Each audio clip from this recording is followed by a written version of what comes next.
Coming up on Volusia Magazine, we attend the annual 4-H Awards Show, head down to the Daytona Beach Boardwalk and meet a local legend, and we floss at a Volusia County summer camp. Those stories and more next.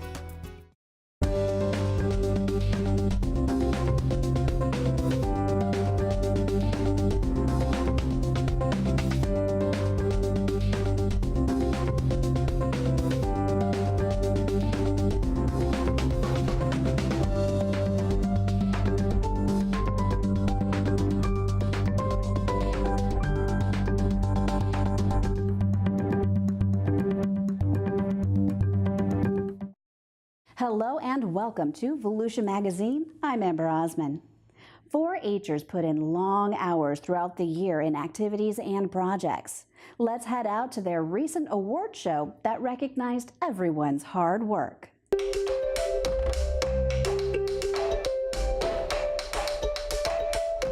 Hello, I'm Laura Cash, the Volusia County 4-H Extension Agent with Solutions for Your Life. In this segment, we'd like to share our 4-H Awards Night program with you. So come on in, let's get started. From our clover beds to our teens, the program is special because it recognizes youth from all over the county for the outstanding work they do. This is our annual event every year, and this is actually my last awards night, and I'm here to help support all the other 4-H'ers out here, as well as my sister and our club. And I'm really honored to hear who the Spirit of 4-H Award awardees are tonight, as well as see all the other programs and awards that are going to be said tonight. Good evening, ladies and gentlemen, and welcome to the Awards Night 2018. So Megan has aged out of the 4-H program officially as a student, but she helps volunteer at meetings, at the 4-H events, at the fair, and different things, as well as with our club.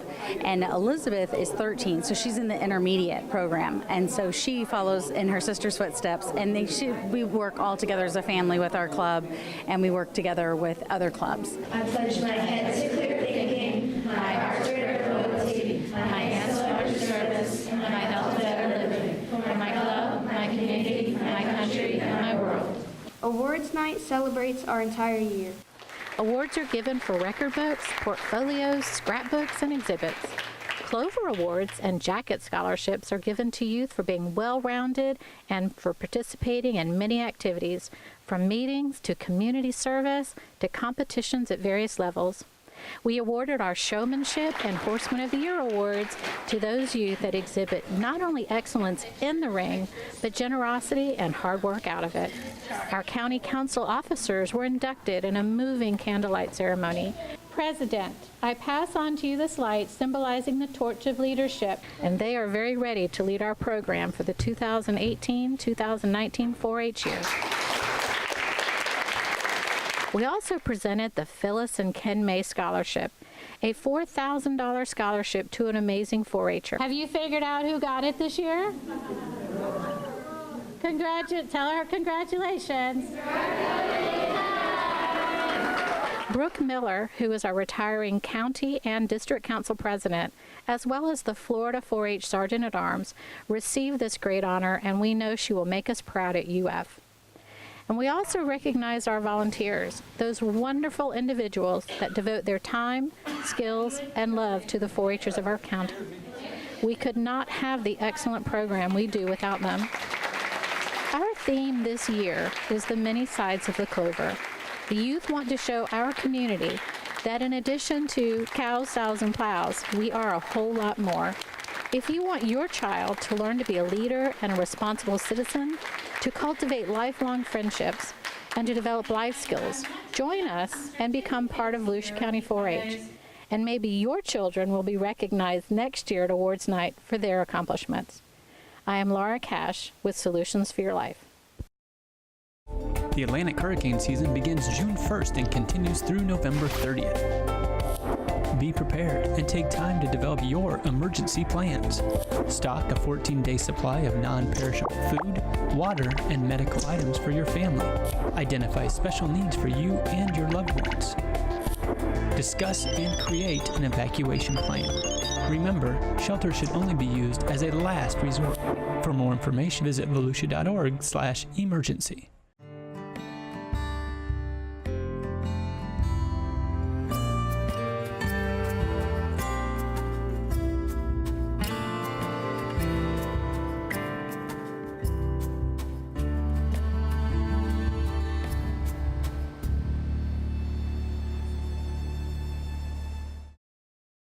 The Museum of Arts and Sciences has a wide range of both permanent and temporary exhibits. The museum's planetarium can take visitors on a trip that is out of this world. Joanne Magley takes us along on her star tour.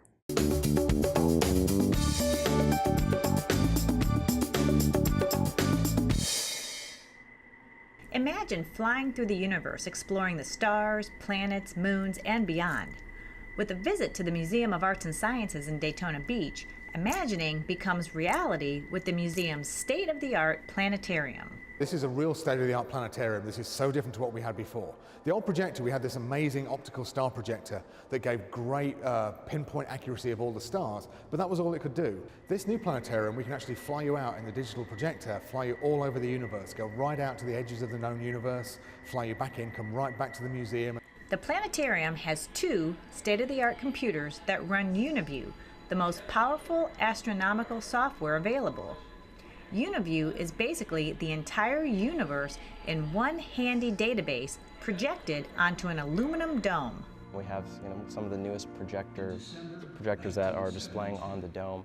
The software is, the newest that you can get right now. We're running a 40-foot diameter perforated aluminum dome, so it has little holes inside to absorb the sound. And we can put the speakers behind the dome for a true surround sound effect.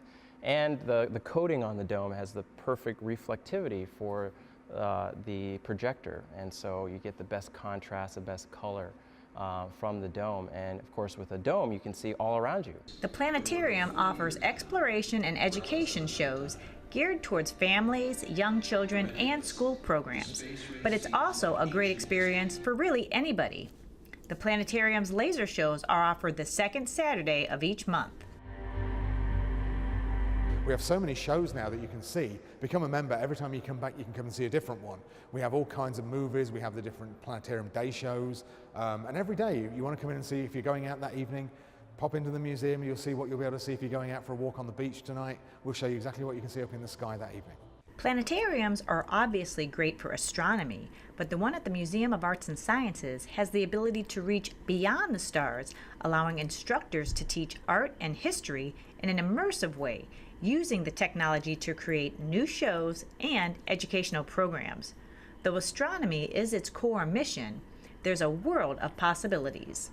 We can fly around Earth, any spot on Earth. We can look at the night sky from any spot on Earth. We can go to any planet, Mars, look at the Curiosity rover, fly through the rings of Saturn, go through our own galaxy, and even fly through the galaxies around our galaxy. And we can go almost anywhere in the universe instantly, at any point in time. In a competition between the United States and the Soviet Union, known as the space race, humanity proved that we could walk on the moon.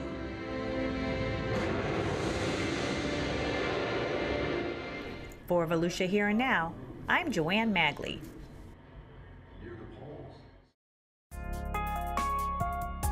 Hi, I'm Josh Wagner. And I'm Billy Wheeler. During the planning stages of the Tom Stead Veteran Memorial Bridge, people voiced their desire to have a Veterans Memorial Plaza on the northwest side of the bridge.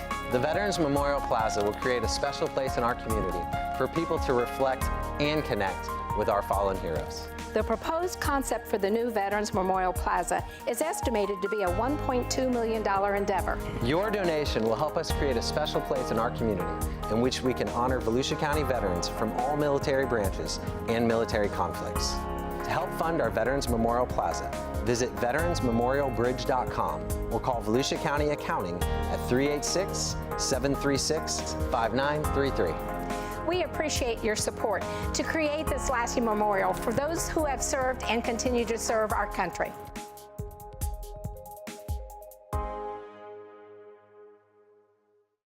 A healthy mouth is important to your overall health. To ensure children have access to preventative dental care, the Department of Health has taken its dental services on the road. Dr. Holly Smith heads to camp and explains in Community Health Matters.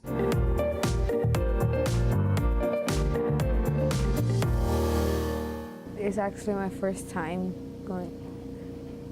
having my teeth done. That's Christopher. He's 11 years old and he just saw the dental hygienist during summer camp. The Department of Health in Volusia County has teamed with summer camp programs offered by the City of New Smyrna Beach and the City of Daytona Beach to provide preventive dental care to kids.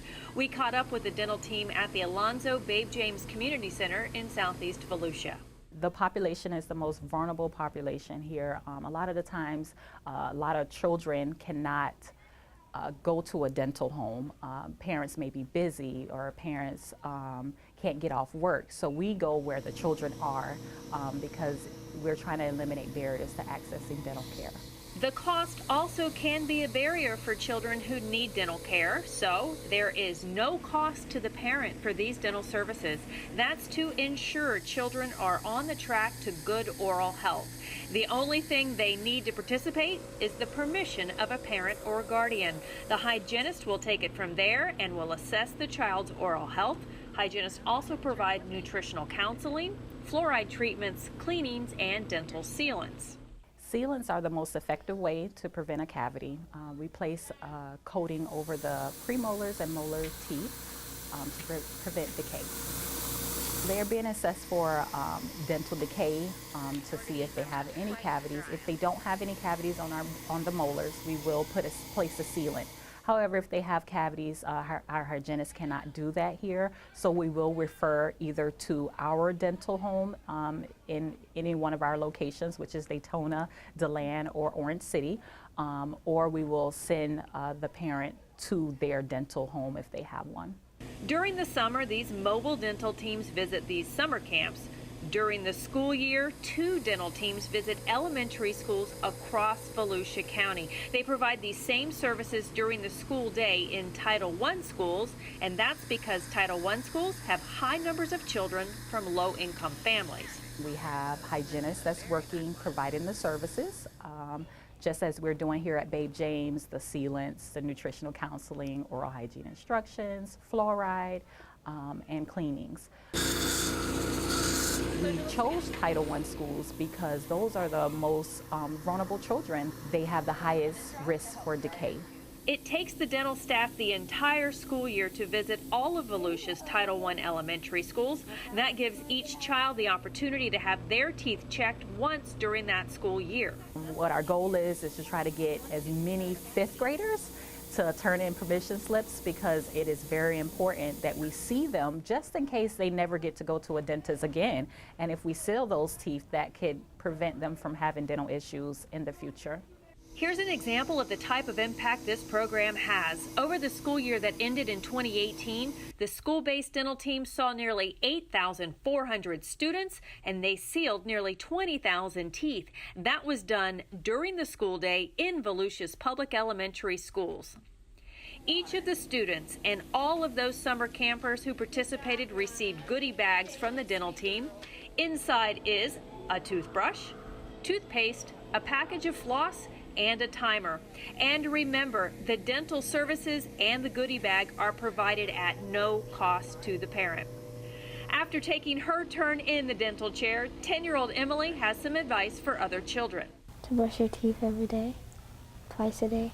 The Department of Health's dental hygienists will be visiting schools all across Volusia County this school year. If you want to make sure that your child is able to take advantages of the services right there during the school day, all you have to do is make sure that you return that permission slip, sign it, and give it back to the teacher. If you'd like more information on these school-based dental services, you can find that online. The web address is volusiahealth.com/dental. That's volusiahealth.com/dental.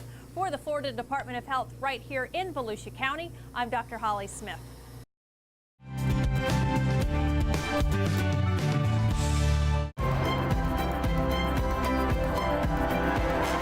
The Stetson Mansion was built in 1886 for famed hat maker John B. Stetson.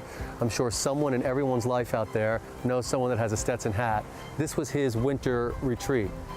This was one of the first homes in Florida with electricity, if not the first home. Mr. Stetson's good friend Thomas Edison did the electric in the home.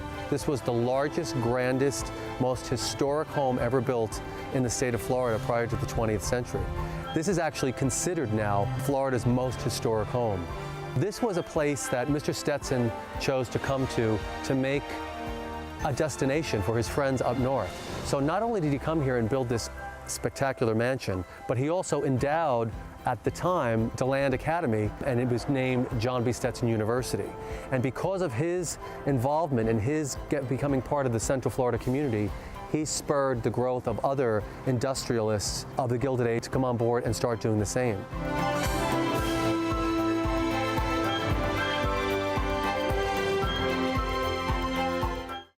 A trip to any beach town isn't complete without picking up a bag of saltwater taffy. Get ready to sink your teeth into a sweet story of a local confectioner. Kate Sark travels to the Daytona Beach Boardwalk and has more on this Volusia business. You're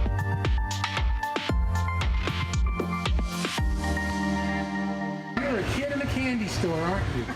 Saltwater Taffy may have gotten its name on the Jersey Shore, but John Louises won't hesitate to tell you it was perfected on the world's most famous beach. As legend has it, in 1883, a candy store in New Jersey was flooded with water from the nearby Atlantic Ocean.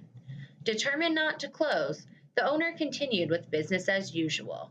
When a young girl inquired about taffy, he replied that it was now saltwater taffy, and the confection took off from there. So how did this salty treat make its way to Volusia County? Thank the Louises family, who are one of the first families of Daytona. The candy shop even predates the Speedway. My great uncle was an immigrant from Greece, but he originally moved to Coney Island, New York when he came over there. And being over there, that's where he learned how to make all the candies and different confections that we make. And one December, he decided to come down to Daytona Beach for a vacation, and it was 85 degrees down here, where it was below zero where he was. And he was like, I'm never going back again. So he opened up a little business on the boardwalk, and here we are 70 years later. How is this tantalizing treat made? The ingredients are simple, but the process is a little sticky.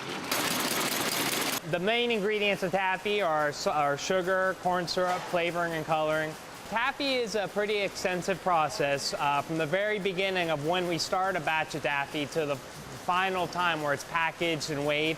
It's about a 4-day process. We cook it and we whip it, and then we let it sit for a day. And then once it's sat for a day, we put it into a warming room, which kind of keeps the taffy at about 90 degrees. And what that allows us to do is it allows us to do the designs and the shapes and the swirls that you'll see in the video, I'm sure. And then once we swirl and design, we cut it and wrap it. And once we cut it and wrap it, we then let it sit out for about 24 hours again. And then once it's been out for 24 hours, we weigh it and pack it on the bagging and weighing machine in the back. And then pack it up in 24-pound cases and then ship it out or store it ourselves. So how do people get their hands on this sugary goodness? Zeno's relies on 3 distribution streams. They have 4 retail locations, 2 in Daytona Beach, 1 in Madeira Beach, and 1 in St. Augustine. Taffy is also available for purchase on their website. Finally, in more recent years, they've expanded their manufacturing and wholesale distribution. In 2018, they expect to produce 400,000 pounds of taffy. And as their business has expanded, so have their taffy flavors. When Zeno's first started selling taffy, they had 12 flavors, but now they offer 101. Chocolate, vanilla, and fruit punch are the most popular, but there's a flavor for everyone. We have 101 flavors, which nobody else has. We came out with mimosa this year. That was one of our newest ones. Now, as unique ones, we do have a maple bacon and a beer, saltwater taffy. But one of my favorites that are kind of unique as well is like our pineapple upside down cake, which was our 101st flavor. It's probably one of my favorites, but we're ultimately known for our fruit punch. That's our probably most popular flavor. Zeno's offers other tasty temptations, including homemade fudge and gourmet ice cream. Christina, John's wife, makes all the goodies mixed into the ice cream, from brownies to cheesecake to cookies. And with over 60 flavors, she stays busy. So what does the future hold for Zeno's? I have 2 sons now, Zeno, who's 10 years old, and CJ, who's 6 and a half. Zeno, since he's been about 4 years old, thinks that all the businesses are named after him. He still thinks that way. I plan on being here. Like, my dad still comes around all the time and gives us his 2 cents, whether it's wanted or not. But I'm planning on staying here as long as I live. I love what I do. I think everyone here would definitely tell you that. I'm very passionate about it, and I think if everything goes well, then, you know, hopefully one of them is very business savvy and the other one is very mechanically inclined, because you need the combination of the two for this business. To learn more about Zeno's Boardwalk Sweet Shop, visit worldsmostfamoustaffy.com. For Volusia Magazine, I'm Kate Sark. The Volusia County Council meets on the 2nd floor of the Thomas C. Kelly Administration Center, located at 123 West Indiana Avenue in DeLand. Public participation begins at 9:30 a.m. and the meeting agenda starts at 10 a.m. A live video stream is available at volusia.org/audio, and agendas are posted at volusia.org/agenda. Here's a look at upcoming meeting dates. The summer months' intense heat generates difficult, almost impossible growing conditions. Autumn in Florida is an ideal time to cultivate a successful garden. Joe Sewards has tips to help boost your bounty.